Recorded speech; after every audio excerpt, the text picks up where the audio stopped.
think one of the most critical questions in education today is not what AI can do.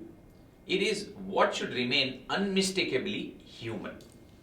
Because once a technology becomes powerful enough to generate text, answer questions, draft plans, and simulate conversation, we are tempted to organize education around what the machine does well. And that is precisely the moment we must pause. The OECD puts this beautifully in policy language, which is always a bit like hearing poetry read by an accountant. But the meaning is deeply important. Learning and teaching should primarily aim to develop valued human knowledge and skills, such as independent thinking and foundational knowledge across settings without generative AI, with educational generative AI, and then with general purpose generative AI. In other words, human development must remain the center of educational enterprise. That is exactly right, because the purpose of education is not to create efficient users of tools. It is to cultivate thoughtful, capable, decent human beings, people who can read carefully, reason independently, write clearly, solve problems, work with others, make judgments, understand the world and their place within it.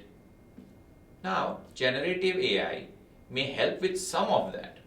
It may enrich discussion, support feedback, personalize explanations, even open some new routes into curiosity. But the OECD is equally clear that it should be used selectively and purposefully for pedagogical reasons, not to replace cognitive effort or weaken the relationship at the heart of education. That last phrase matters a whole lot.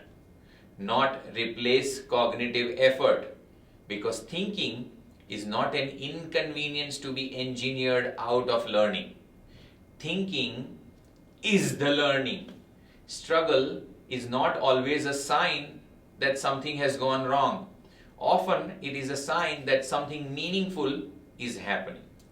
A student wrestling with a paragraph, puzzling through a theorem, revising an argument, changing their mind, all that is not inefficiency. In education, that is all growth. And then there is the human relationship. Education has always been relational.